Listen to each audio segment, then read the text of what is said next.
If I won the lottery tomorrow, I would be playing more music. I would be using that money to produce events. I would produce a Schwag stock and give away 3,000 tickets, and I would feed everyone 3 meals a day just to get us all together for the joy of the music.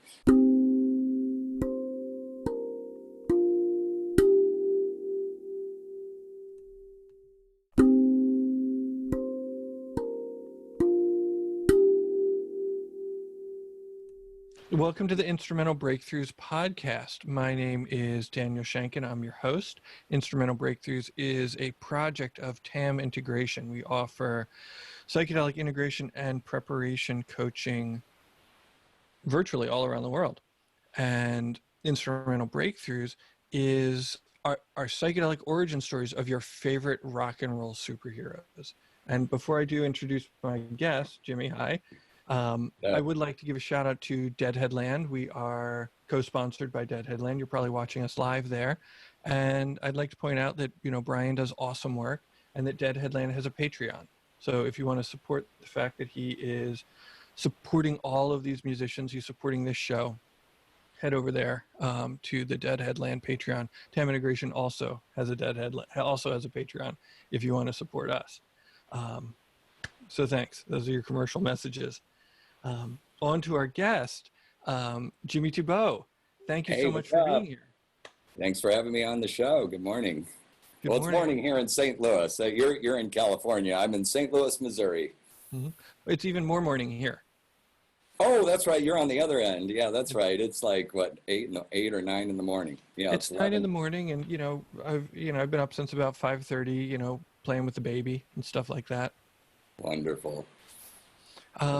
So, I was really happy to meet you last month and to be on your show.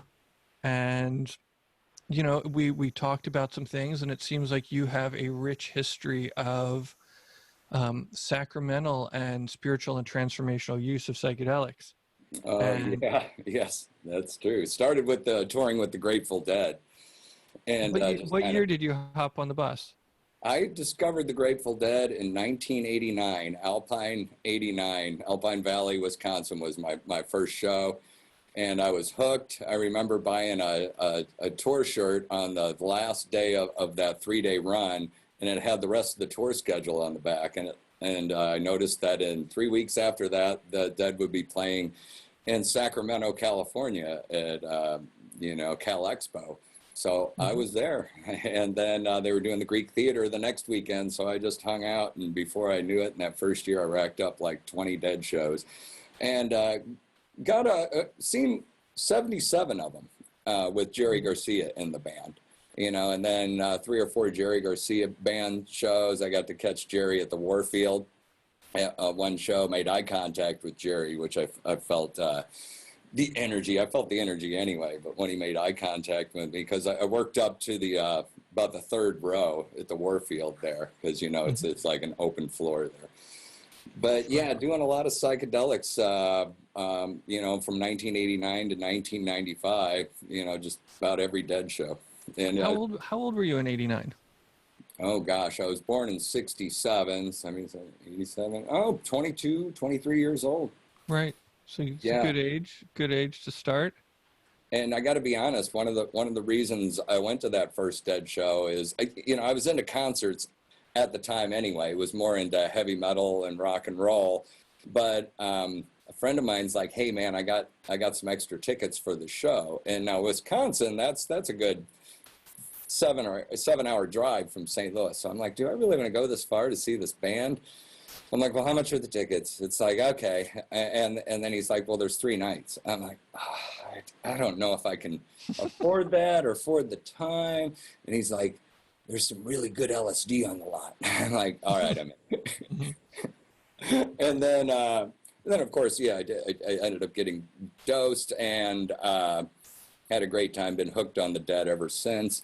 And then, I had done LSD before that, prior to that, but it was more like party enhancer, like you're at a party and people are smoking weed and drinking beer, and it's like, oh, you want some acid too? And I know those first 20 or 30 times I did it, it was, I was already had a few beers, maybe didn't eat that right that day or whatever.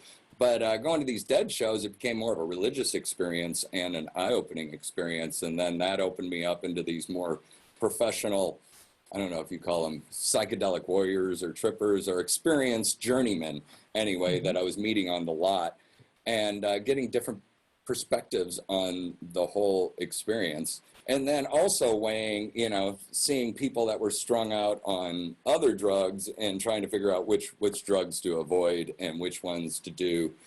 And LSD was always something that I'd come back to, but it's like with LSD, you don't do it every day. It's more like, maybe a couple times a year spread out or something. When I did those 20 dead shows that first year in '89, there was 20 times there. That was above average. I was in college at the time too. And I felt I think it's different when you're younger.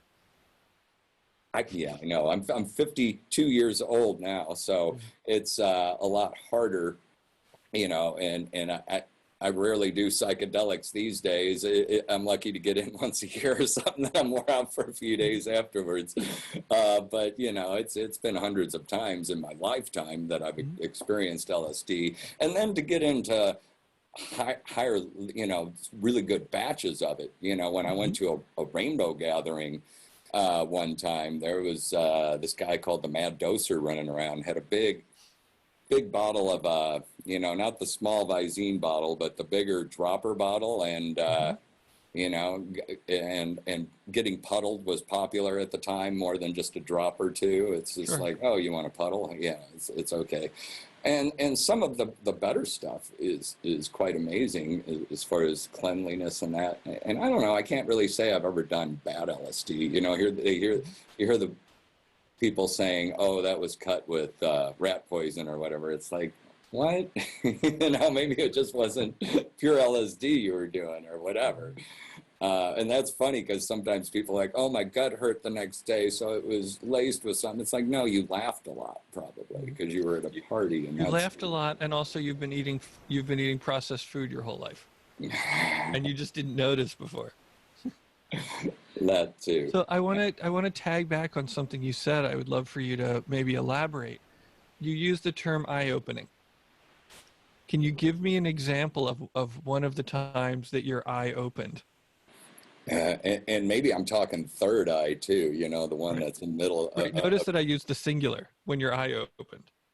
I know, the mind's eye opened, and it's like, wait a minute, there's a lot more going on here than, I could ever really imagine to begin with. And some of those eye openers were at Grateful Dead shows. I remember that third night of that first run of Dead shows I did, and it was towards the end of the show, and they were doing the song "Not Fade Away," and they were ending the show with it, and they went into that kind of classic. This is the Alpine Valley '89. And that's a good version. That's a good, yeah, it is. And it was my first version. And I was barely familiar with the Buddy Holly song. When they went into it, I wasn't even like, oh, this is Buddy Holly. I'm like, oh, this is a cool jam. And then at the end, everyone's like, our love will not fade away, blah, blah. And everyone was just connecting. And that was an eye-opener there. Like, man, there's something going on here with this band and this group of people that is a higher level of anything I've ever detected. That was an eye-opener as far as, connecting with the world. And then later on, when I started getting deeper into psychedelics, where I was maybe not at a show and I was just doing it in controlled environments, it's, thinking about things while you're tripping without going too deep into stuff. You could kind of, I don't know, is it evaluate things or get a wider perspective on things of what it is. And we've talked about this as far as social interactions too, where you reevaluate different social interactions before and how it's eye-opening now that it was so weird with that person then, but looking back and then a different perspective, it's like, that wasn't that big of a deal. Why was I so hung up about that at that time of my life? So eye-openers as far as perspective in the world, and eye-openers as far as social interactions with people. And then the big thing for me is musically, because I went to college studying music, studied music theory, studied jazz, I've been in heavy metal bands, rock and roll bands, top 40 bands. I'm now in a Grateful Dead tribute band. And the possibilities of what you can do with music was a big eye-opener with me, and watching the Grateful Dead. It's just like that music can have a tremendous amount of energy that I don't know if it could be harnessed or directed, and everyone's guiding it. And it gave me the perspective also that the audience is part of it and controls it also. So as I was playing shows, after 1989, and as I got deeper into psychedelics, I'd be on stage looking out at people and playing the music, but then closing my eyes and then focusing on the energy. Yeah. It made me, that's the big eye opener too, is with music, you hear it, number one. If you're at the concert, you see it. And if you're at the concert, you can feel it. And there's this direct energy between the band and the audience. And then you break down that wall and division between the two, and it becomes from us and them to we. And we're all in this song together, and we're all trying to go somewhere with it. I mean, I can definitely relate to being in the audience and having the experience that I'm not really the one moving my body. My body is being danced by the music and the energy. And I can only imagine what that's like to have the level of control where you can hold a guitar and do that and let the music dance your fingers up and down the fretboard.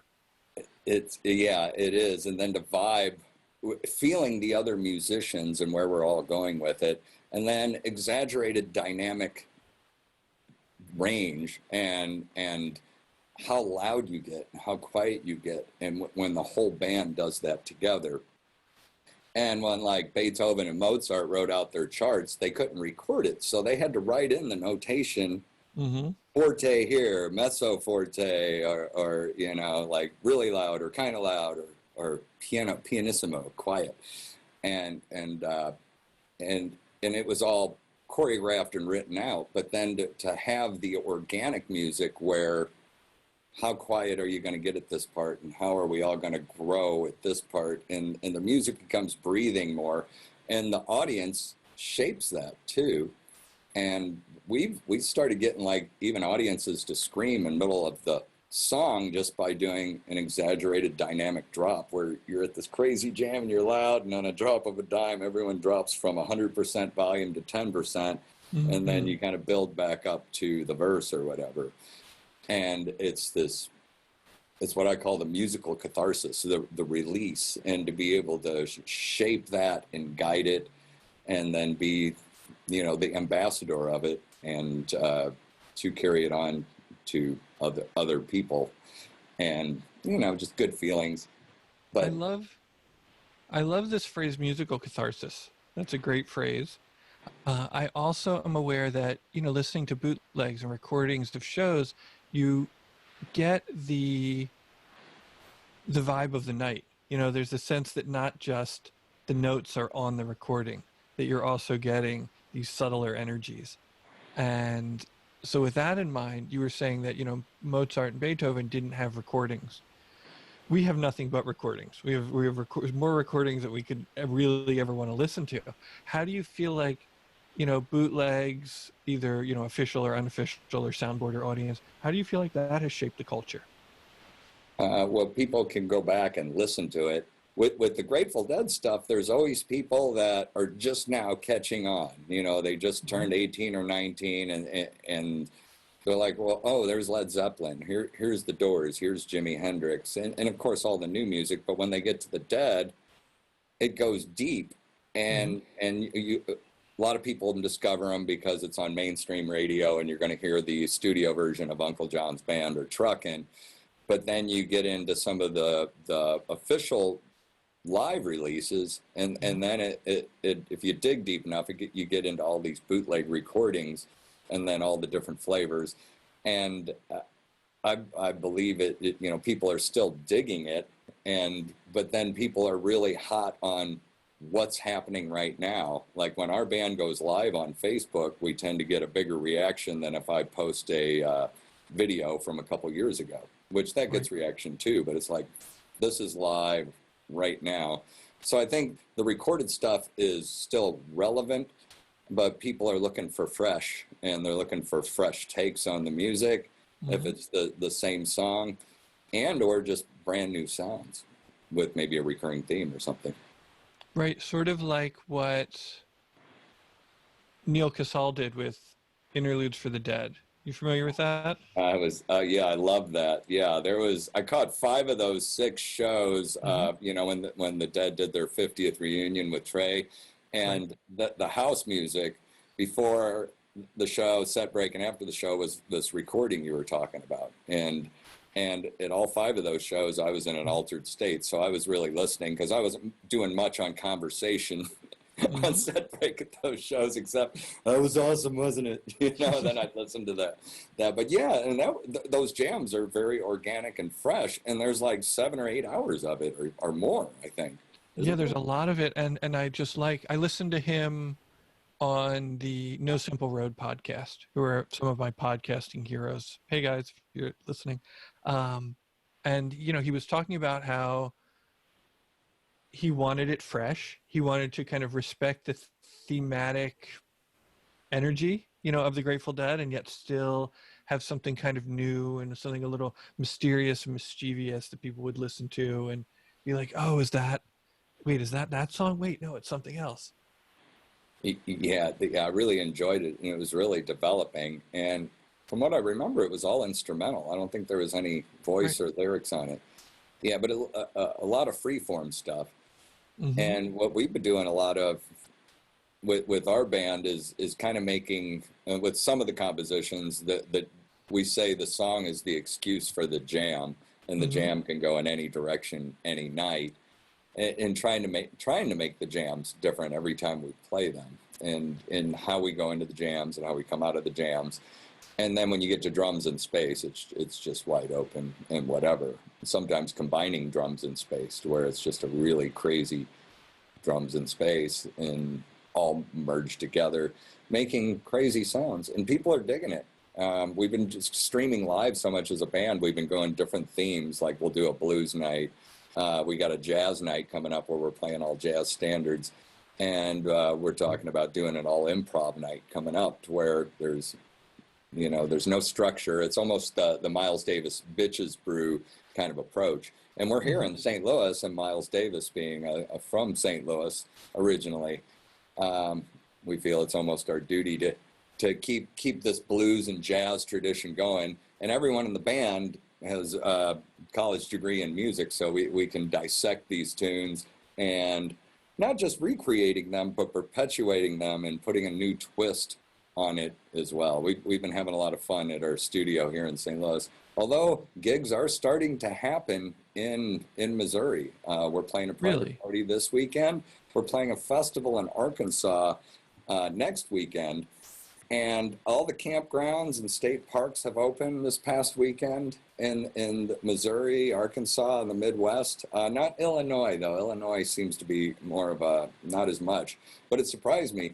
And you know, you probably saw that viral video clip of those people partying at Lake the Ozarks in central Missouri this past weekend. It was at some bar on the lake, middle of Missouri, which is a popular tourist area. But then they have a pool, and it was just packed. There was bikinis and swimsuits, and you saw it, right? I saw it. Well, you know, it reminds me of the show. All I know about that area is what I learned from the show Ozark. The show Ozark. And so when I see that, I just picture it's that lake. It is that lake, and they do. Oh, it is that lake. Great. Right. It is that lake. It's Lake Ozark, Lake of the Ozarks, which covers all that area. I used to produce events at the base of Bagnell Dam in Lake Ozark, Missouri, and that's the dam that created the lake. And for like 4 years, I was doing 2 festivals a year right there in town. We get like 3,000 people, and we would do them.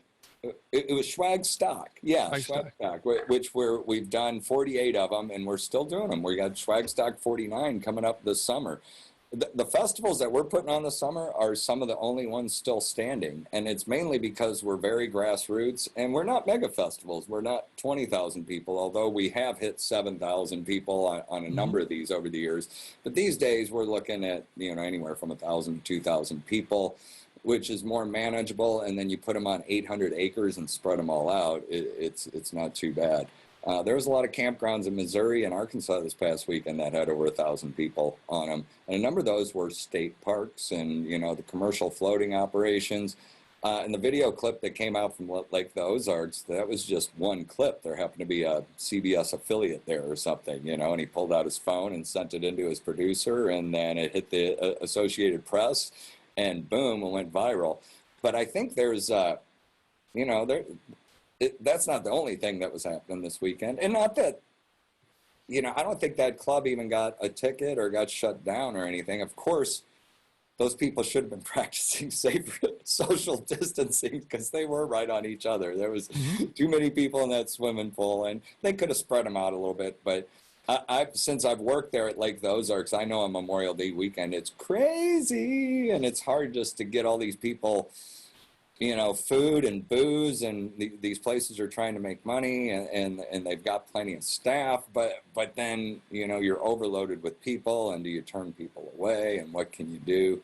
And of course, there's a mentality among a number of people that this virus is nothing, and don't worry about it all, blah, blah, blah. And, what can you do? Then there's the other side that, people don't want to leave their house for another year, and I think both are acceptable. It's really what risk you want to put yourself in. But yeah, I was surprised that Missouri made national news as being the big party center for this past weekend, Memorial Day.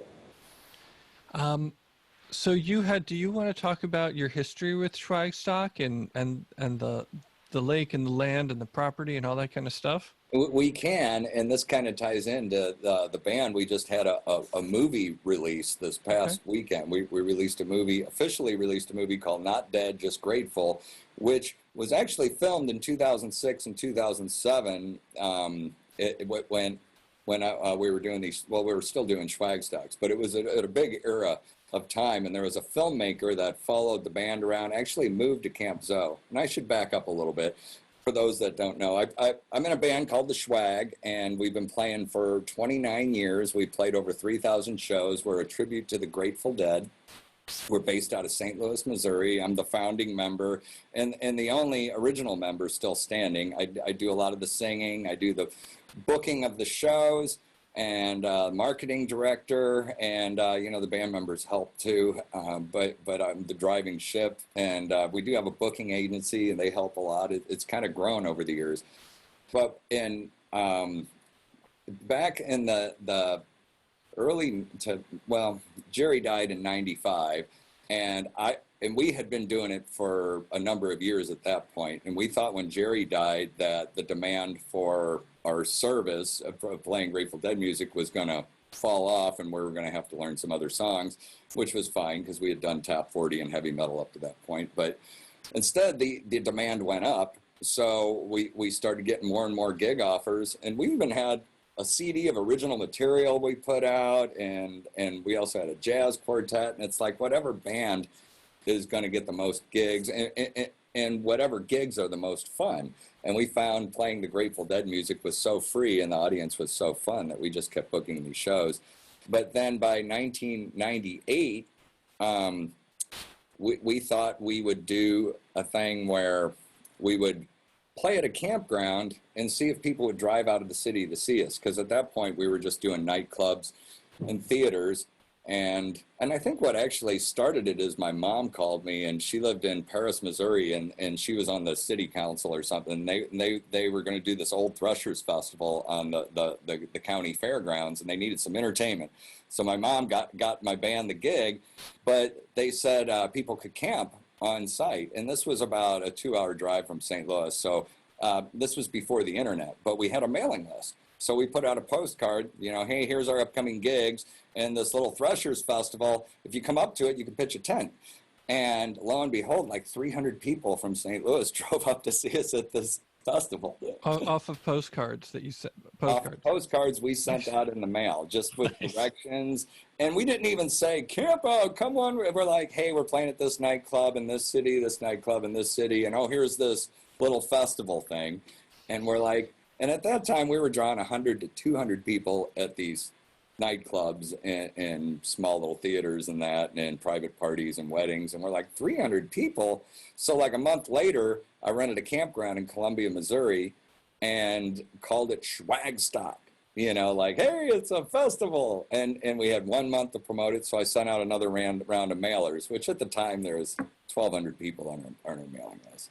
Well, 600 of them showed up and threw in like $20 each. And we're like, shit, we're rich.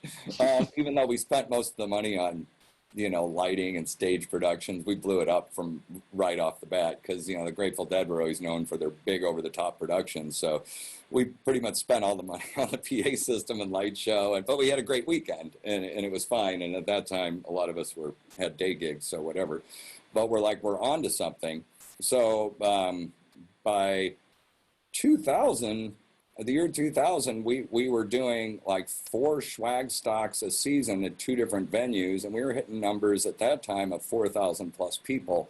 Then by 2004, we were hitting 7,000 people, and we were the only game in town. There was hardly any other festivals, and if there was a festival, it was a mega festival with the big REO Speedwagon and Journey and ZZ Top, and it was really expensive, and there was no camping.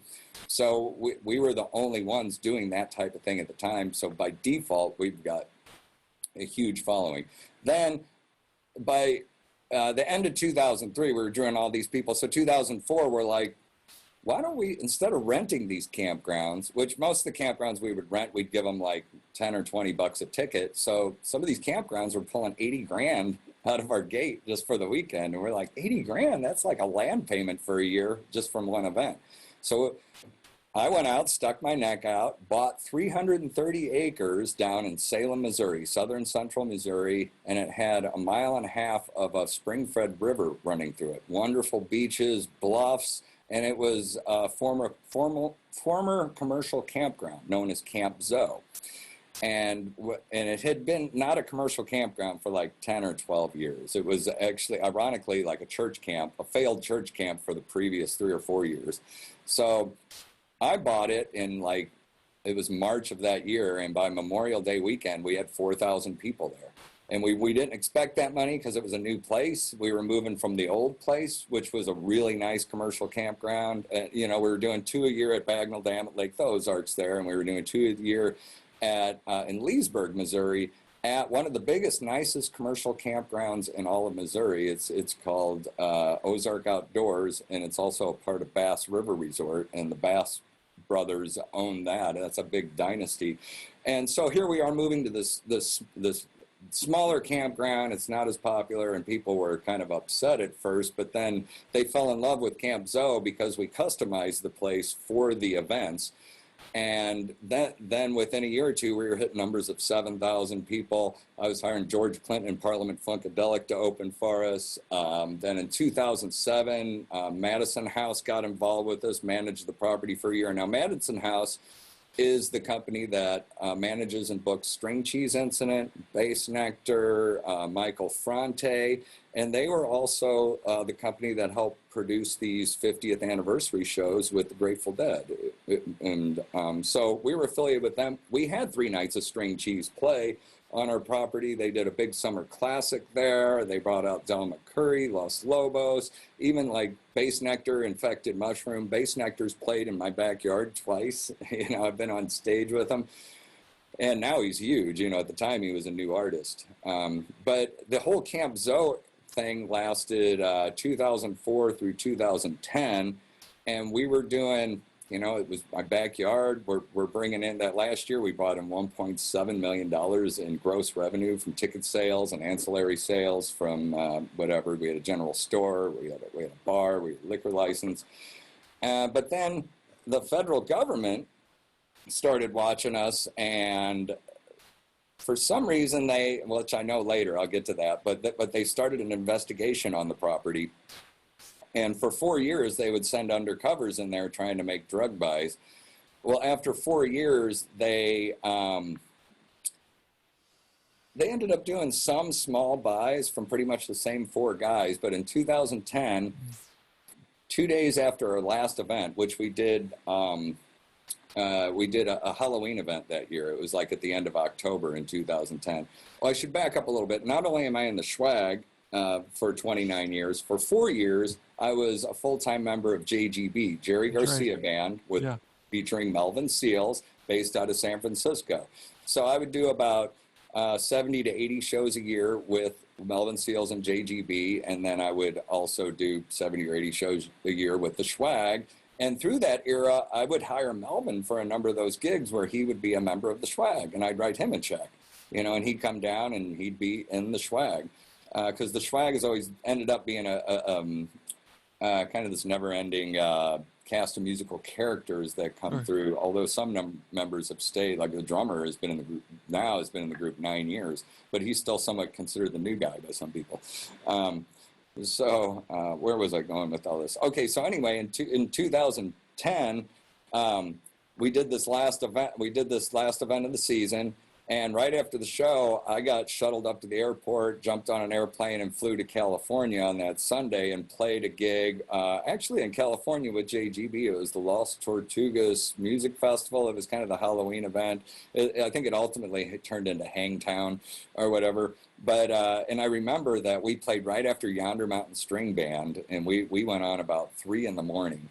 and did that gig. And then the next morning, I'm calling to check on Camp Zoe, and they said the place got raided and they're looking for me. And I'm like, what's that all about? So then I got a lawyer, and it turned out that we're under investigation and blah, blah, blah. And then I didn't hear anything for months. And then I got the federal indictment, 21 USC 856, also known as the Crack House Law or the Rave Act, which was apparently something Joe Biden put together at one time, targeting crack houses and at the time, raves, those underground raves at warehouses and that, which, at the time there was somewhat of an ecstasy epidemic. And a lot of people were doing ecstasy. I feel like the word epidemic we should use loosely. I know.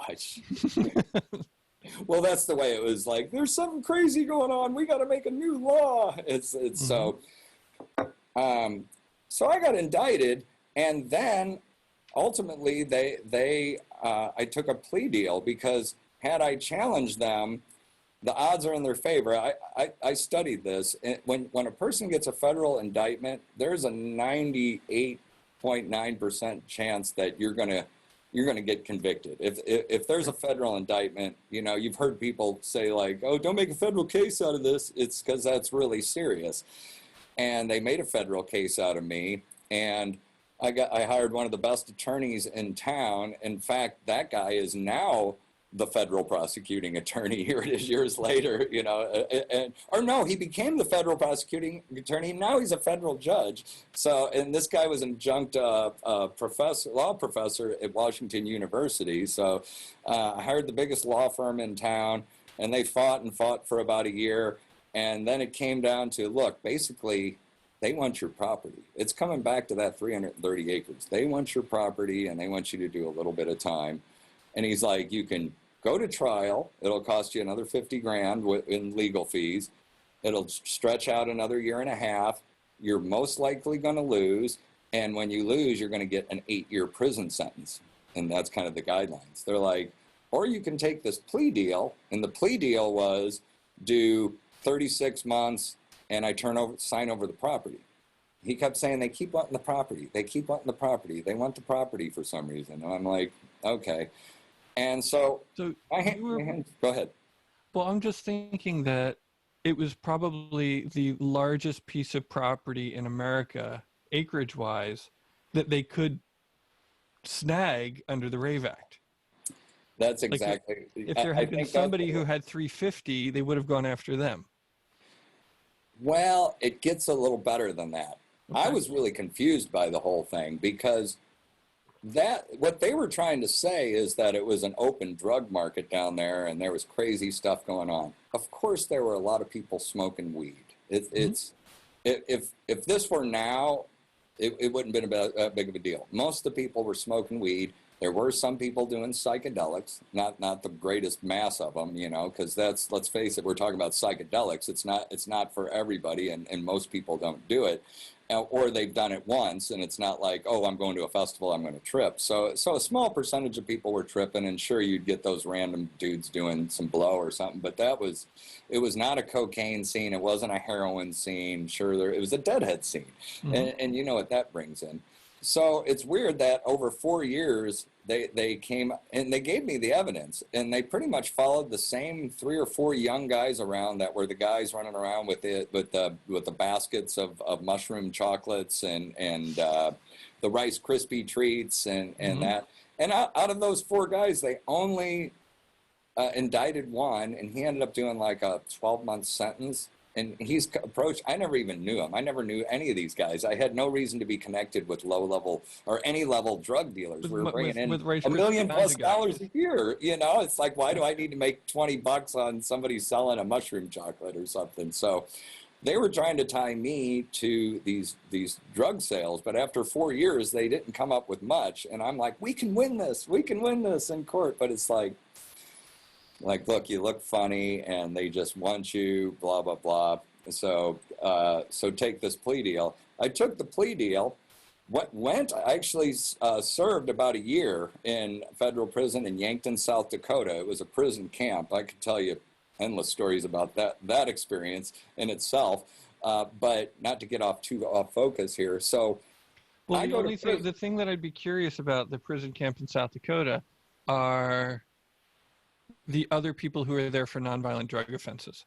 It was all of them. To be in a prison camp, you had to be a non-violent offender. I learned through this experience that on the federal level, there's 4 levels of incarceration. The one that you see the most on TV is the maximum security prison, and that's where people are getting. And those guys got life sentences for extremely violent crimes, and they're in their 6x9 cell for 23 hours a day, and that's what I was not in.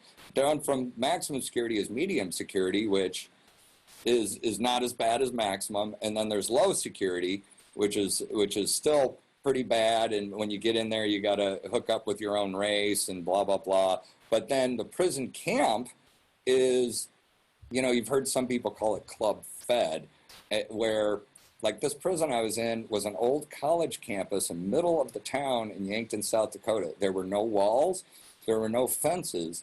We were staying in the old dorms that there was 3 housing buildings, and we were staying in the old dorms. The doors did not lock. There was one security officer for each building overnight, and then they would come through and count you 4 times a day. If you weren't where you were supposed to be at that count, you were hit, and it was a penalty.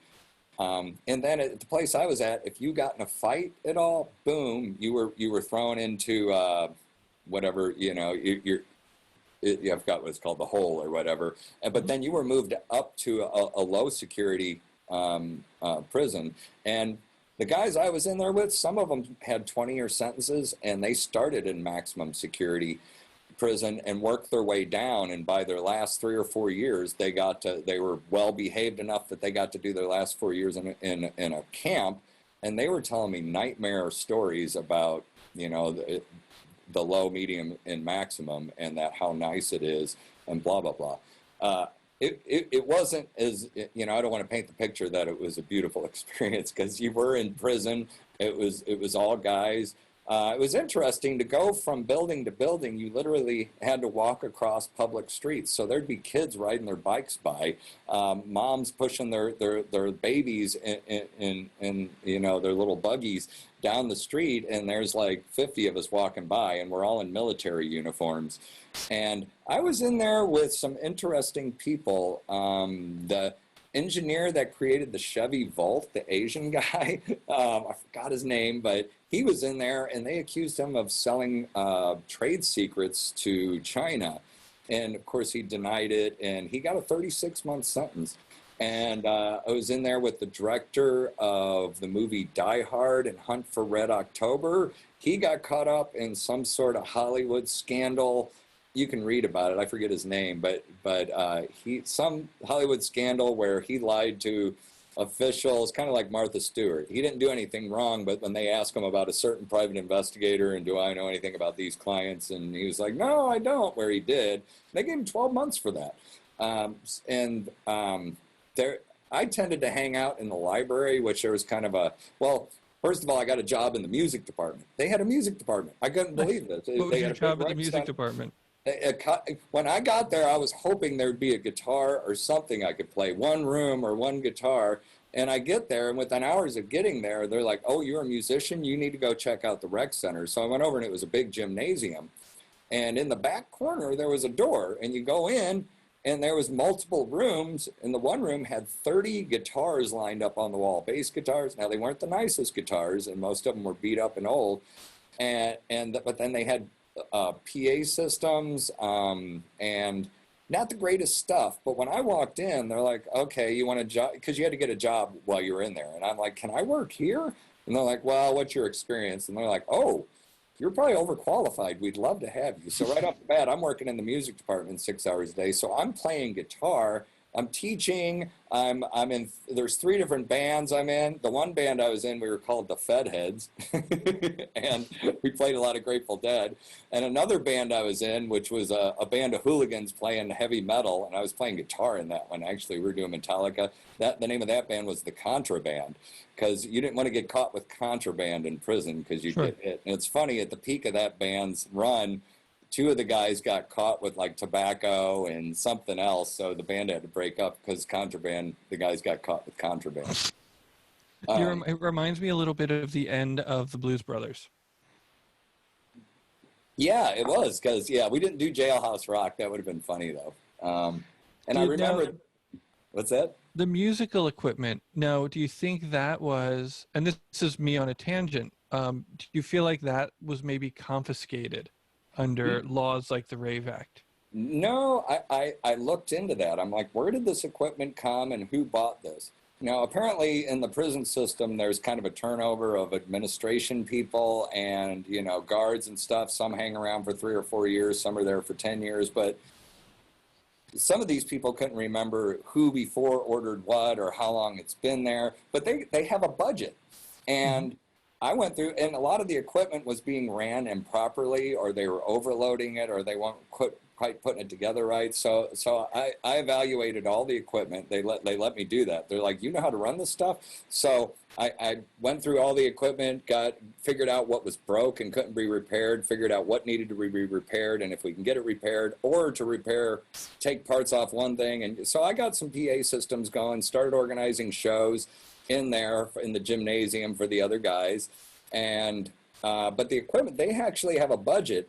And in my last 2 months there, they approached me and said, hey, we have to spend $3,000 on new music equipment. Here's a catalog. What do you think we should get? So I got to, be like the kid with the Sears catalog before Christmas back in the day. And like, they take nice, away? we got this guitar and this.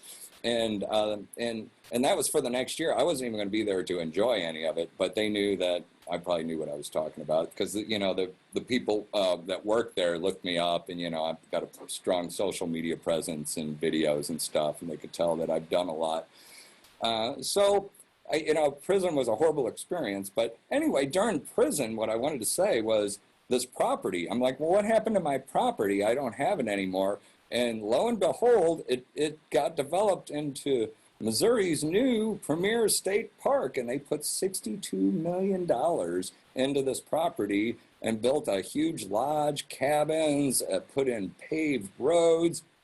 And it was basically my phase 2 plan because we were getting so many people down there and so many people wanted cabins, hotel rooms, they wanted RV sites. So I was getting ready to, get another loan and build a bunch of cabins and RV sites and that. So they went and did it, and it's beautiful. And then I get out of prison, and then I start finding out that the governor at the time, Jay Nixon, he used to, before I bought the place and some years ago, it used to be a youth camp before it became this church camp, and it was a youth camp for 40 years.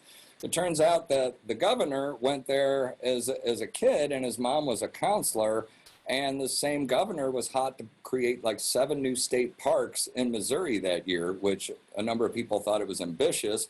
And then I'm thinking, where did they get the $62 million, when we're struggling to, with healthcare and stuff? And then it turns out that money came from a fund that was from a lawsuit from some mining industry that they violated some EPA regulation and they had to pay this fine. But that money was supposed to be used for something else, not creating a 7th state park. Mm-hmm. So it gets better, and I get out of prison and I'm seeing this new state park grand opening, and they even put in a little amphitheater, although they've had very little music. I did play there a couple years ago, and about 400 people showed up to see me play there as a solo. What was that like for you? What was that going back? Oh man, that was a trip. And a lot of people were surprised I went there. It's like, aren't you jaded? I'm like, we had a lot of good times. We did an 8-year run on that property, averaging 30,000 different people through there a season.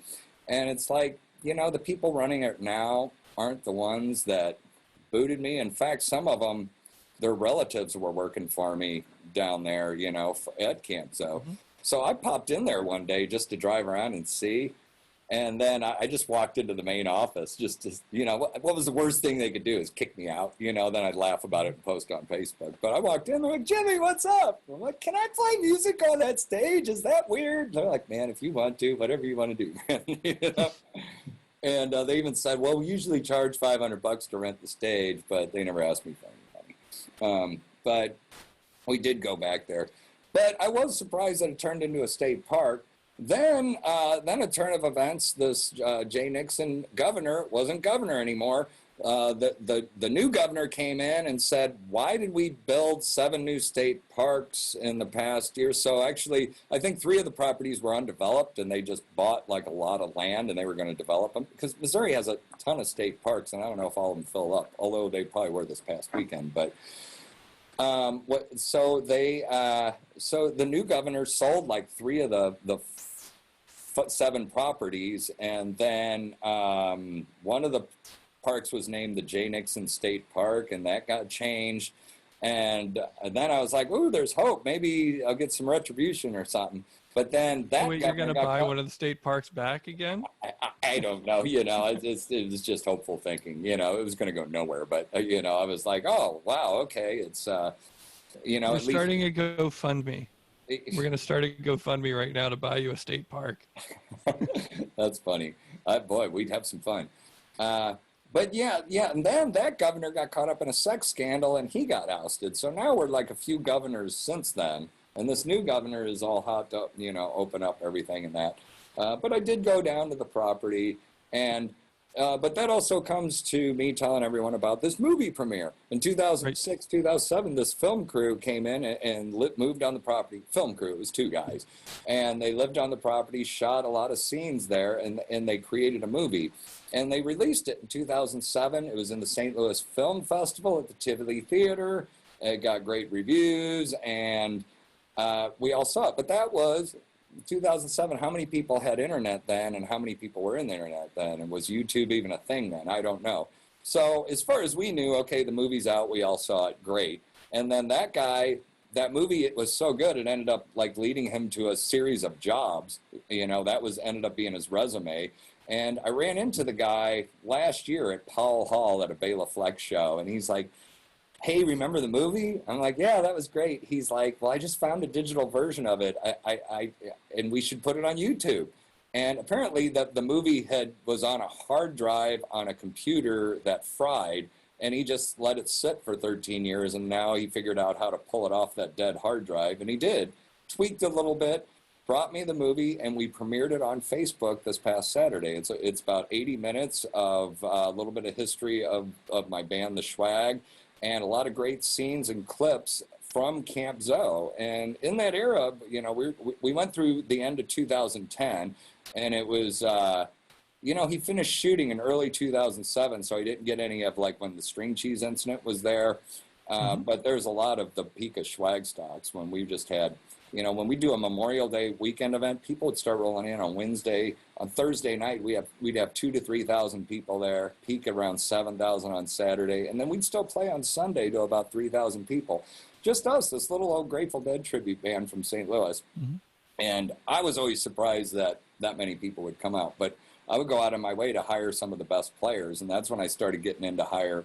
Like one lineup we had for a Schwag stock in 2008, it was me on bass, a local keyboardist, but then Michael Kang from String Cheese on guitar, and then Jason and Michael Travis from String Cheese Incident on drums. So like more than half the band was String Cheese Incident. And I'd make up the set list of Dead songs, would fly those guys out early in the week. We'd rehearse all week, and then we'd get up there Friday and Saturday, play the shows. And, there's YouTube videos of that as well. But this movie, it premiered on, it's called Not Dead, Just Grateful. It appeared this past Saturday. It lives on the Schwag Facebook page. And it also lives on the Camp Zoe Facebook page, which I still kept the Facebook page. It's still there. It still has a lot of the old photos. I don't update it much, because other things are going on. But it's there, but check out the movie. And I just loaded it on the Schwag YouTube channel as well. Cool. So, yeah, we'll definitely share that around. Yeah. I just can't help but notice that, and not to just kind of beat the horse of this terrible thing that happened to you, is that you seem really released around it. Like you seem like you've probably done a lot of work to sort of like let it go and find peace and, be cheerful and move along and all that kind of stuff. It was a hard climb because I was so confused when I was told that the place had been raided and they raided the place. Apparently, it was the Monday after that event. We had about 4,000 people there that weekend, and I wasn't there. I missed the whole dog and pony show, but they apparently rolled in on that Monday morning. There's still about 300 campers there left over from the weekend.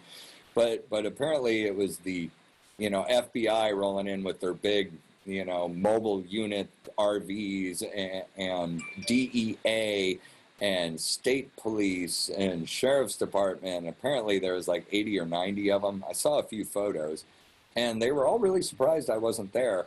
And I now realize why, because at the time I was so overwhelmed, and I do all the social media updates, and I was updating the website at the time, and I forgot to put that JGB show on there that we were playing Sunday in California. So when they showed up, they're like, "Where's Jimmy Tebeau?"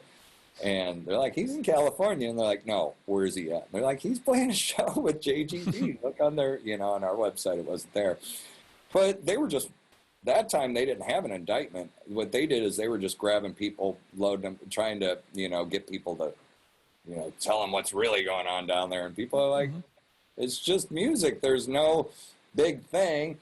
Sure, there was a few of these, the smaller dealers running around doing Rice Krispie treats and that. But in the 4 years, in the evidence they gave me, I never saw any large buys, and if you added up all the 43 times they bought a little bag of weed, it totaled up to like 3.5 ounces of weed over 4 years. I'm thinking, man, if that same team went to Bonnaroo, they're not even trying. Well, if they went to Bonnaroo, they'd get more than that on a Thursday night, and they've got like the Canadian Mounted Police rolling around there. Well, I guess what my question is like, how do you heal? Oh, how did I heal? I didn't even answer that. What is healing like? I was confused when it all happened. I was really mad. I was angry. And, man, I wanted to fight. I wanted to fight so bad. I just thought I was so wrong. And then after so many months and then talking to this attorney that's got the PhD as a law professor, and then talking to other people that have had federal indictments, which there's not a lot. It's hard to find those people that have been through the process, and it's a long process. It took me about 5 years total to get through the pre-trial, the plea deal, the prison sentence, the parole afterwards, and now I'm 100% out to report anything. I have to get pee tested or whatever. And all the times they pee tested me, I never peed dirty, which was amazing. But how did I get over it? I think it was at some point I'm like, I can't beat it. So I started accepting it. And then it was probably the 3rd month I was in prison that I hit a point where I was just like, stopped letting it bother me. And it's like, if I just feel endlessly burned, it's going to make my life harder and more stressful. So and it's weird because I did this in prison and I wasn't smoking weed, I wasn't doing LSD, so it was just a pure thing of like, okay, it is what it is. Because I was so jaded that first month or two of prison, I'm like, I'm never playing another gig. I'm giving up music. I'm just going to get a real job of marketing and blah, blah, blah. But then once I'm like, I don't need it. I've got so much into this music thing. And of course, I was like, man, I'm going to be in here so long, nobody's going to remember me when I got out. Although my big return show, but when I got out was at the pageant in St. Louis, and 1,500 people showed up for the big comeback show, which made me feel good. And then a couple weeks later, we got the call to open for Sammy Hagar at Riverport Amphitheater in St. Louis and played for 14,000 people. And I felt I helped sell some tickets for that show because it was new. It was one of my first shows back. So I was happy.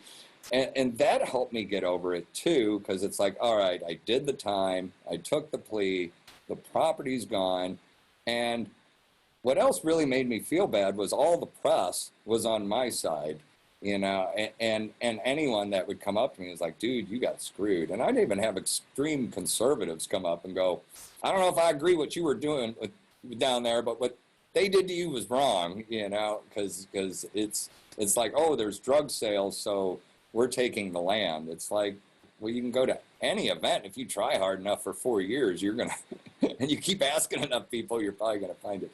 But yeah, it was hard to let go. And I told myself getting out of prison that it is what it is. And people still are like, aren't you mad about that? And they're trying to give me a spot to vent, but I've already vented. Mm-hmm. I've already done it. It is what it is. And I don't think I'm ever getting the property back. I'm never going to get a check. But it has, on a positive side, it's made me now this outlaw musician promoter or whatever. So maybe I have street cred now, if there's any positive thing. Well, more than that, more than that, it's just nice that the kindness still shines through. An example that like things happen to us and what we have is our state of being. We get to choose who we're going to be in the world. Yeah, well, we're driving the ship. And, in prison, I had this big debate with one of the, in prison I had a 36-month sentence. And I got a sentence reduction because I joined this program in there called RDAP, which was a rigorous 9.5-month program. And there was like instructors in there, and you had to do group therapy sessions. It was really interesting. It was like a deep psychology course. And I'm like, shoot, this is like a college course. I'll go through this because you had workbooks to fill out. And if you did it, you got a big chunk off your sentence. And there was people really struggling with it. There was people dropping out of the program. But along the way, I got into a debate with one of the instructors, and I found out you always got to let them win. But the debate was, are we a product of our environment? And he was strong in no, we're not. Even though you were raised in a certain environment, you can still turn out a certain way, which I do agree with as well. But my theory was, well, anyone can control what environment they put themselves into. So if you put yourself into a better environment, then you're going to go a different direction. Like I chose to go to college, which put me in a different direction. I chose to go to those Grateful Dead shows, which led me to different things, instead of just staying where I'm at. But going through that program also helped me let go of things. And it made me look at the other guys in there as well, and they were forcing us to look at each other's lives, and we had to talk about our lives. We had to get up in front on a podium, on a microphone in front of like 200 other guys and spill our guts. And I've seen like hardened drug, meth cooks in there just break down on like having a release of, oh my gosh, blah, blah, blah, realizing certain things. And it comes back to the eye-opener thing you were talking about earlier. And how do you release that? So I felt that RDAP program not only got me a sentence reduction, but it also really put a perspective on things. Where have you been? Where are you at now? And where you're going to go with it? And do you carry all the negative baggage of your life with you at all times and bring it up? Or do you just use it as a kind of a reference and keep looking forward, keeping a positive attitude? you get up in the morning, you could walk outside and see the dog crap on the ground and comment on it, or you can look over at the flower that just bloomed and talk about that. So I try, acknowledging the pile of dog crap, but it's like if I'm going to make a comment, I'm going to talk about how beautiful the flower is that day. Right. It's almost like you can choose what environment to put yourself in your mind. That too. It's also a metaphor, because that's what I was trying to get him to see is, sure, there's physical environments, but there's psychological environments. And I learned a lot from that. I remember his name is Mr. Frank. He looked like Sergeant Carter from the Gomer Pyle show. I'm showing my age now. You might remember that. I mean, I vaguely am aware that was a show. Oh, okay, you see, and but like a drill sergeant type guy, and in that environment, when you're in charge of like 200, prisoners, and you're running through a program, and some of them like have an attitude, you got to really dig in. But I learned a lot from that guy, even though we had some debates to where him and me would be discussing stuff in front of the large group, and at first I didn't want to see his perspective, but then once I was like, okay, I can understand your point of view too. He wouldn't see mine, but I had to let that go, Right. And, and I learned that dealing with the guards in there. They're always right no matter what because they're in the power position, and they don't have to ever see your point of view, and that's okay because that's the game, that's the rules. So you got to go by them and just. And it took me a minute to accept that and roll with it. But yeah, boy, going to prison was a trip. I never thought I'd go to prison. Crazy. But I should also mention that these Schwag stock events, they're still happening to this day at the end of July 31st and August 1st, Jerry's birthday. We're going to do Schwag stock 49 at a place called the Shrine Camp in Waynesville, Missouri, and it's ran by a Shriners organization, Shriners Club. They own about 50 or 60 acres there, and we've done the past 3 years there. They have a big stage, pavilions, RV sites, 2 really nice shower houses, and it's real comfortable for about 1,500 people. So we're still doing it. So, what I was doing at the Schwag stocks obviously wasn't that bad, and it seemed like it was more of a land grab, with the whole prosecution. And as far as I know, I'm the only guy that's ever been prosecuted for 21 U.S.C. 856, the crack house law. There's been other promoters charged with it, but ultimately it was dropped or something. But I believe I'm the only guy that's went to prison for it. If anyone's listening that knows of another case, let me know, because if that's my claim to fame, then it's like, I'm the only guy, Whether it's good or bad, I don't know. Well, I mean, I do know that they attribute deaths to it, right? So, promoters can't do safe drug testing, right? That's the thing now. There's these groups like Dance Safe that want to set up tables and booths where people can, if you get a pill or, a press tab in the parking lot, you can make sure that it's actually MDMA and not fentanyl or something like that. And you can do that in, places like Canada have these testing areas, and you can't do it in America or you'll get charged with the RAVE Act. You can't let a third-party nonprofit come in and keep people safe, which is a shame. I think that law needs to be, they need to go do away with it or really change it, because there seems to be a broad sense of what you can do with it. Mm-hmm. And since my case, I don't think they've really pulled that out all that much. Mm-hmm. I'm a rare case. I think... Well, that's for sure. There was some sort of prosecution team that was looking at this, and I believe the goal was, we want this property, how can we get it? This guy's got to be breaking some law, what can we get on him, blah, blah, blah. What's weird is they did this 4-year investigation, and paying those guys to come down there for the weekend, they've had to have spent over $500,000 in 4 years doing that investigation, which really... When they went into it, they probably thought that I was running a big drug operation and that I was under-reporting the numbers. And going into it, I knew not to be involved with the drugs at all, and I knew every penny that came in needed to go to the bank, and anyone that worked for me needed to get a check. Any utility we're paying, there had to be a paper trail. And I'm glad I did that, because the IRS investigated me for 4 years and never found any discrepancies. In fact, after I took the plea deal, they do that thing where you have the meeting with the prosecutor after you do the plea deal and sign the paperwork. And I went into the conference room in the federal building to meet with the prosecutor after I took the plea deal. And you have your little discussion. It's like, okay, it's over and blah, blah, blah. And you can be candid, even though you've been battling each other for months. And that was new to me. I didn't know you could do that. But I go into this meeting and the prosecuting attorney's sitting there. It's just me. And then there's a woman sitting there at the table. And he's like, well, Jimmy, I want to meet you. I want to introduce you to Lisa, blah, blah, blah, from the IRS. Do you mind if she sits in here with us? And I'm like, is this standard? And she's like, no, it's not standard. And I got to be honest, I've been studying you for 4 years. I never found any discrepancies in your books. I just have a few questions for you. She's like, and I'm like, all right, cool. What is it? I'm like, what can I lose? I already took the plea deal.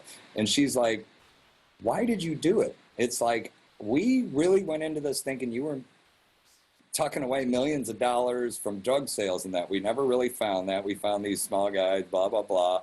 But why did you do it? Because in the end, you were only making, 25, 30 grand a year or whatever. And I was like, well, it's for the love of the music. When I'm up there on stage playing to 5,000 people, 7,000 people, that's something that really even money can't buy. There's millionaire musicians out there that can't pay that many people to come see them play. So it was the joy of spreading the music. And I think, sentencing hasn't happened. Well, I took the plea deal for 36 months or whatever. And wait, can we just touch on like that moment, like that? Yes. Why do you do it? For the love of the music. I mean, isn't it interesting that, because it makes total sense for me. Like, I understand why you do it. The people who are listening understand why you do it. Isn't it interesting that there's consciousness out there that it doesn't make any sense why you would throw a Schwag stock if you're not going to get to make millions of dollars? Yeah, it's the love of the music. It's people are, it's more than just money, and that's hard for some people to really realize. My computer's getting ready to die, and I'm trying to plug it in. Hold on. Oh, here it is. Good. I forgot to plug my computer in. I'm sorry. What was the question again? You were telling me about the love of the music. Oh, the love of the music. God, it's so joyous. If I won the lottery tomorrow, I would be playing more music. I would be using that money to produce events. I would produce a Schwag stock and give away 3,000 tickets, and I would feed everyone 3 meals a day just to get us all together for the joy of the music. And I know there's a number of people that would love to go to these type concerts, but they can't afford it, because there's a lot of poverty out there. And to get the music out there. And I try doing a number of free shows each year. Like in St. Louis, Ballpark Village hires us. And when they first hired us, they're like, well, hey, we're going to charge $10. And the place holds 2,000 people. I'm like, well, do you want 300 or 400 people there, or do you want 2,000 people there? And they're like, well, we want 2,000 people there. I'm like, let's make it free and promote the hell out of it. And about 2,000 people show up for us every time we play there because it's free, all ages, and it's a beautiful thing. And it's the joy of music. And they pay us pretty generous there. They have a big budget. I mean, every time we play there, they sell about $38,000 in food and liquor. So right. it's, but yeah, the joy of music. It's just me getting up in front of people playing music. I mean, it's fun anyway. Just when I'm sitting in my own apartment by myself playing a Dead song or just making sounds, or even if it's a Jimmy Buffett tune. But then to be able to spread that to other people and to feel their joy.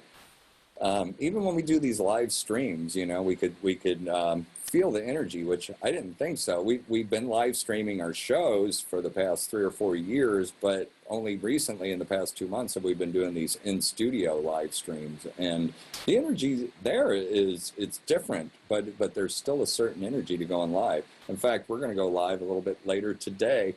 Right. We've been going live at oddball times. We went live at midnight the other night, just throwing it out there, because everyone wants to go Friday or Saturday night between 6 and 9 o'clock, and sure, that's a peak time. And man, this past Saturday was really busy, and we released our movie at 6 o'clock, and I'm like, man, I should have picked Sunday.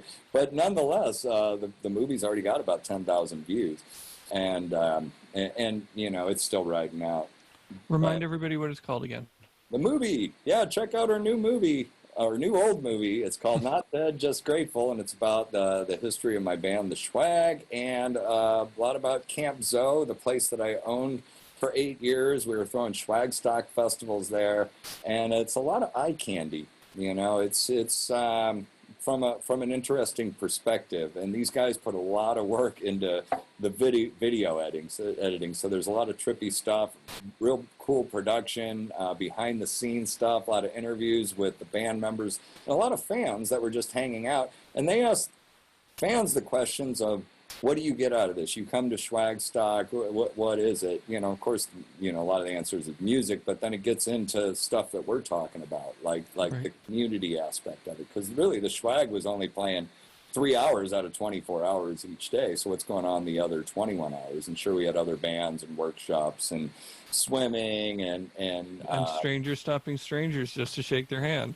Exactly. We had the big vending area. I put the vending area I created a shakedown street so where it would connect the two stages, and I would time the stages to where one ended, the other one would start, and it would create this flow through the vending area. And the vending area was always kind of the community center. And that could be at 4 in the morning or 8 in the morning or during the peak of the show. People would be like, hey, meet me on Shakedown, you know, or I'll be at stage 2. And then at midnight, after the Schwag was done, I'd have my crew build a huge bonfire, and I would advertise in the flyer that people coming in and on our website that at midnight, we are having a drum circle, a community drum circle. Bring your drums. We are going to do it. And there'd be nights we'd have 30 to 50 people playing conga drums, bongos, and then another 300 or 400 people dancing wildly around the fire, and big bonfires too, to where the flames are going up 20 feet in the air, and people, it was getting real tribal at some points, you know. Yeah, I love a drum circle. That's one of the things that, you know, that I miss in both, you know, quarantine and in my old age. It's just there's just fewer and fewer drum circles. There are, and that's kind of something I want to start getting back into with these Schwag stocks, organized drum circles, and the power of suggestion, because all I ever did was suggest it and then build an environment for it. You know, I'd name a time, place, and then I'd have people there building the fire, security guards, guarding people from the fire. You know, there's always somebody that gets too close or girls dancing too close. So we would keep a good, safe distance, you know, from the fire, and as it got bigger, we'd move people back. And then they'd keep it fed, too, to where it was a consistent level, at least for, you know. And then even towards the end, I was hiring professional drummers to where there'd be like 2 or 3 guys that really knew what they were doing to hold the groove down, because sometimes it was, you know, a bunch of people that just bought a drum but wasn't really, they needed something solid to lock into. So I would hire professional drummers to do that. And then Well, I know my place in a drum circle. It's with the dancers. It's with the dancers. I like that. Yeah. So Jimmy, I really want to thank you for coming on today. Oh, I appreciate you having me. I've had a great time, and man, it's wonderful. It's great being on Deadhead Land again, and I'm a big fan of Tam Integration now since we did that show. I had you on my radio show, and that was a blast. How do people find you and get a chance to listen to the radio show and watch what you're doing and all that? Okay, I should mention that. I do a radio show every Wednesday, 5 to 7 Central Time. It's on KKID 92.9 FM in Rolla, Missouri. But we've also been live stream, or you can go to the KKID Facebook page, or actually, I'll keep it simple. My name's, or the name of the band is The Schwag. If you go to theschwag.com, THESCHWAG, you can look us up on Facebook. My name's Jimmy Tebeau. You can look at my Facebook page. We promote all that. We have YouTube channels, and it'll give information about the radio show and our upcoming shows, live streams, and all that good stuff. Well, right on. Yeah, thank you so much. For those of you listening at home, please check out all of Jimmy's offerings and, you know, listen to some of his music. Check out Deadhead Land. Maybe support Deadhead Land. Check out Tam Integration. This podcast, if you're just seeing this podcast for the first time, we're on Spotify and iTunes and the Tam Integration website. And I just really, really appreciate all of you who are, you know, in one way or another, you know, doing it for the music and doing it for the love. Right on. Yay. Yay. Thanks so much, Jimmy. Appreciate you. Love you, man. Love you too. Be well.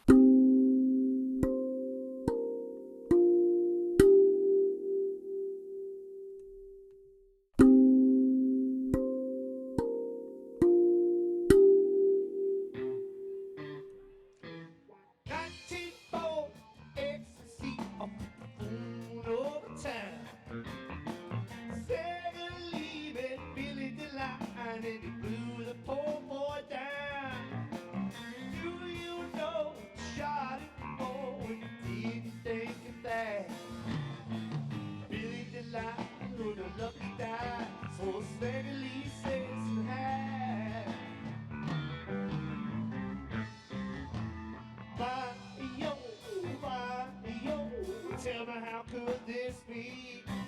You arrest some girls for turning tricks, but you're scared of Stagger Lee.